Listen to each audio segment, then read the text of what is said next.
Welcome everyone. We are wrapping up topic 2 in module 3 with lesson 5. We are on the introduction called Getting Real, Solving Equations to Solve Problems. Our key term is literal equation. Learning goals: use variables to represent quantities and expressions describing real world values. We're going to apply things now, solve problems by writing and solving equations. For each situation, define variables and write an equation that represents the situation. So the first one says Val has 3 times as many comic books as Chad. So identify variables. So we'll say V equals Val, C equals Chad, and Val has 3 times as many as he does. So however many he has, Val has 3 times that amount. So Val's amount is 3 times his. Val, so I could say it like this. So Val's amount is 3 times as many as his.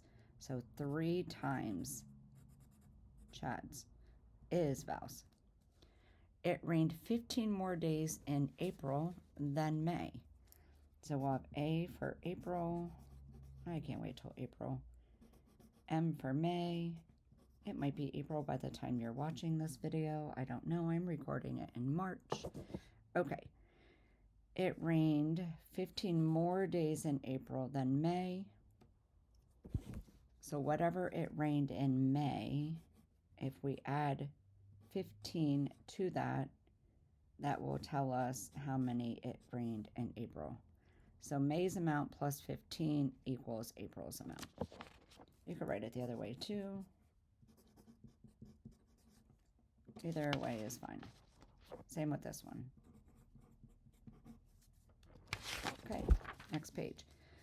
Equations literally. You have learned a lot of important equations in mathematics. Some of these equations are literal equations. A literal equation is an equation in which variables represent specific measures.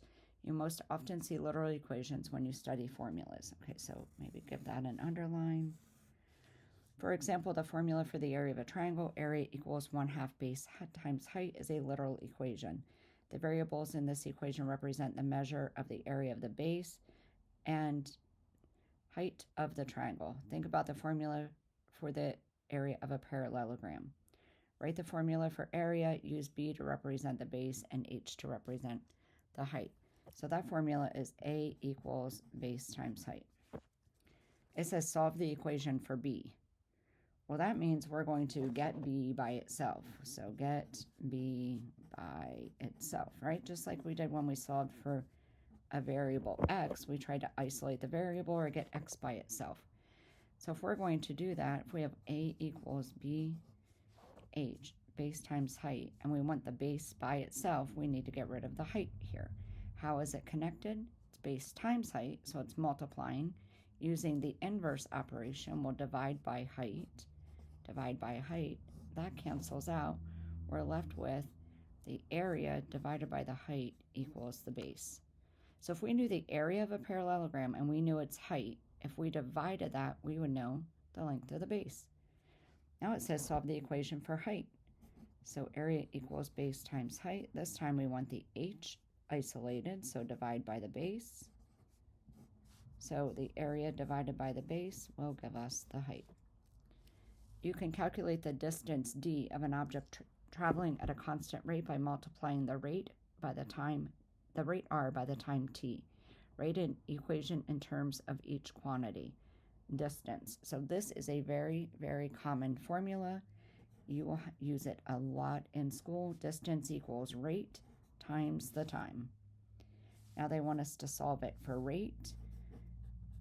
So they want the r by itself. So just like we did up here, we'll have to divide by the t to isolate the variable r. So then we have the distance divided by the time gives us the rate. And then we're solving for time. So distance equals rate times time is what we're starting with. Divide by the rate. Divide by the rate. That cancels out as 1. So distance divided by the rate equals time. and we'll see you on the next video.